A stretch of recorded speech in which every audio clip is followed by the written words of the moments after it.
जय हिंद दोस्तों। पूर्णिया सांसद पप्पू यादव की एक समस्याएं खत्म नहीं होती है, दूसरी समस्याएं खड़ी हो जाती है। कल देर रात को पटना की 100 पुलिस पहुंचती है पूर्णिया सांसद पप्पू यादव के आवास पर और उनको गिरफ्तार कर लेती है। लेकिन एक नया एफआईआर दर्ज किया गया है पप्पू यादव के ऊपर। पुलिस को धमकाने का आरोप लगा हुआ है और इस एफआईआर के बाद से कहा जा रहा है कि जो दबंगई दिखाने की कोशिश कर रहे हैं पप्पू यादव पुलिस के ऊपर, इससे इनकी और ज़्यादा मुसीबत बढ़ेगी। कल डेट है पप्पू यादव की, कोर्ट में जमानत को लेकर के फैसला आने वाला है और दूसरी तरफ एक नया एफआईआर दर्ज किया गया है, पुलिस को धमकाने का आरोप लगाया गया है। इसके बाद कोर्ट के अंदर इसको आधार बनाया जाएगा, फिर इनकी जमानत याचिका खारिज की जाएगी, जमानत रद्द की जाएगी।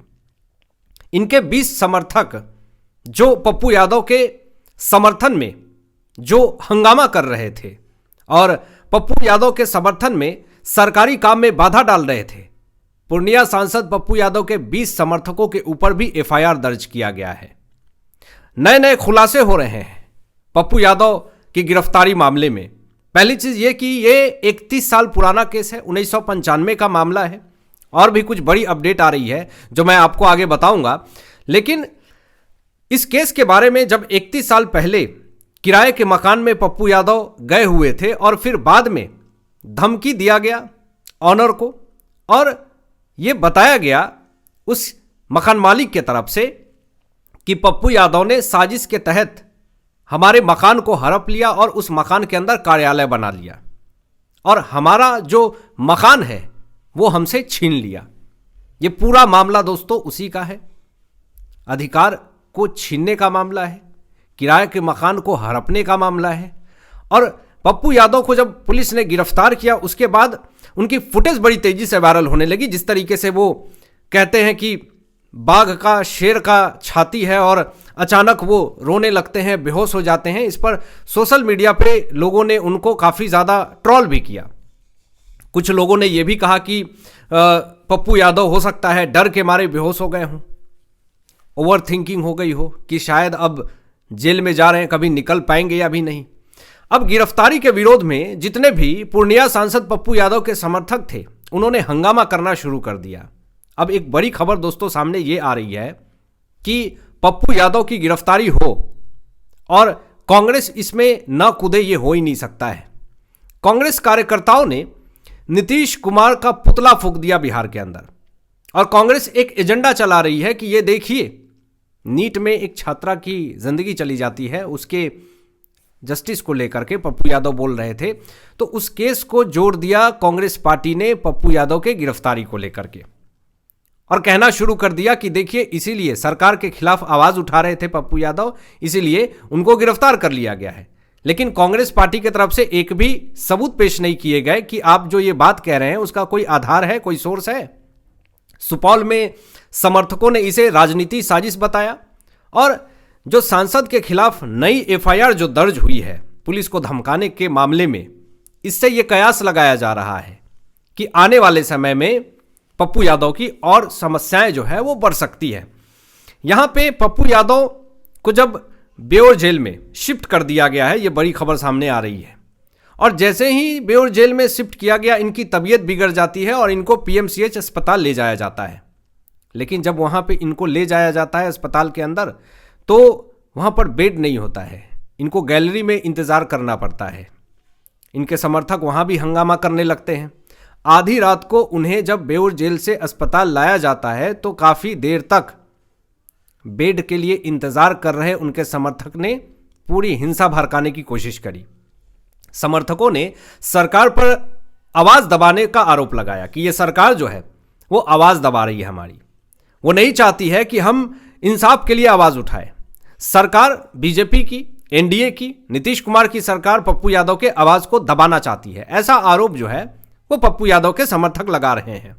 हालांकि कल पटना में कोर्ट में जमानत याचिका पर सुनवाई होने वाली है पप्पू यादव की, लेकिन कयास तो यही लगाए जा रहे हैं कि पप्पू यादव को जमानत मिल पाना बड़ा मुश्किल हो जाएगा, क्योंकि जो जो आरोप लगे हुए हैं पप्पू यादव के ऊपर उसमें जमानत मिल पाना बड़ा मुश्किल है। और मैं आपको बता दूं कि गृह मंत्रालय नीतीश कुमार के पास नहीं है दोस्तों। अब गृह मंत्रालय जो है वो सम्राट चौधरी के पास है, और सम्राट चौधरी ने तो ये भी कहा है कि अभी तो शुरुआत हुई है, अभी और भी ऐसे ऐसे मामले हैं, 5 से 8 मामले ऐसे हैं जिस मामले में उनकी स्टडी चल रही है, और उस मामले में अगर आरोपी साबित होते हैं पप्पू यादव तो वो और लंबा नप सकते हैं। तो ये एक बस 31 साल पुराना फाइल खोल करके पप्पू यादव के केस को निकाला गया और उनको गिरफ्तार किया गया है।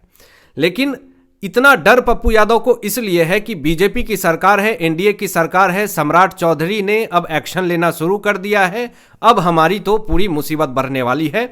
इतना आसान नहीं है अब जमानत मिल जाना, क्योंकि अगर 31 साल पुराने मामले में, किराए के मकान को हड़पने के मामले में, धोखाधड़ी के मामले में अगर आपने कुछ ऐसा सबूत पेश करके जमानत ले भी लिया, लेकिन पीछे से फाइल स्टडी हो रही है, सम्राट चौधरी की पूरी टीम लगी हुई है, और जंगल राज के समय जितने भी नेता थे बिहार के अंदर, उनकी पूरी फाइल जो है वो खंगाली जा रही है, जिसमें आरजेडी के भी कुछ दिग्गज नेता हैं जिनके कलेजे पे हाथ है, क्योंकि सम्राट चौधरी ने पूरा कमर कस लिया है।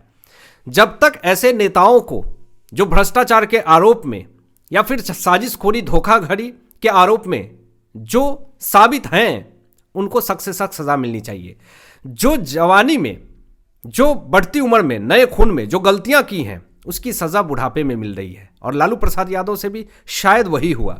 फिलहाल सांसद पप्पू यादव पुलिस और जेल प्रशासन की निगरानी में है। छातापुर में समर्थकों ने जोरदार प्रदर्शन और नारेबाजी की है। बिहार की राजनीति में इस गिरफ्तारी से और तनाव बढ़ चुका है। अस्पताल में पूरी तरीके से उनकी देखरेख नहीं की गई, जिस कारण से नाराजगी जताई गई है। और कल जो होने वाला है सुनवाई जमानत को लेकर के पप्पू यादव की, उस पर सबकी नजरें टिकी हुई है। दोस्तों, सबसे पहले पूर्णिया सांसद पप्पू यादव पर पहले भी कई आपराधिक मामले दर्ज हैं। ऐसा नहीं कि ये पहला ऐसा मामला दर्ज है जिसके ऊपर बिहार सरकार ने एक्शन लिया है, एनडीए की सरकार ने एक्शन लिया है। इसके पहले भी पप्पू यादव के ऊपर बहुत सारे आपराधिक मामले दर्ज हैं, जिसको लेकर के इनके खिलाफ बहुत सारे मामले सामने आए हैं। उन पर सरकारी काम में बाधा डालने का आरोप लगा हुआ है कि मौका जब भी मिलता है पप्पू यादव सरकारी काम में बाधा डाल देते हैं, और साथ साथ सिर्फ पप्पू यादव ही नहीं, इनके समर्थक भी सामने आ जाते हैं और बाधा डालते हैं सरकारी काम में। अक्सर नियमों का उल्लंघन करना पप्पू यादव की छवि को बिगाड़ता है। इनको ये समझना होगा कि ये एक सांसद हैं, और बार बार अगर किसी सरकारी काम में बाधा डालते हैं, और सिर्फ पप्पू यादव ही नहीं, अगर वो सिर्फ एक सांसद होकर के सरकारी काम में बाधा डालते हैं तो उनके साथ साथ उनके जो समर्थक हैं वो भी सरकारी काम में बाधा डालते हैं। तो पप्पू यादव खुद तो गए, साथ साथ इनके जो 20 समर्थक हैं उनके ऊपर भी एफआईआर दर्ज हुआ है। तो कहीं ना कहीं इनका जो एक छवि है वो कहीं ना कहीं खराब हो जाता है। बार बार कानून हाथ में लेना किसी भी नेता को शोभा नहीं देता है। ये मैं नहीं कह रहा हूं कि सिर्फ पप्पू यादव की बात हो रही है, कोई भी इस लोकतंत्र में रह रहा है। संविधान कहता है, कानून व्यवस्था हमें यह सिखाती है कि आप किसी भी तरीके का कानून अपने हाथ में नहीं ले सकते हैं। सिस्टम है, कानून है, वो काम करेगा, वो सजा देगा।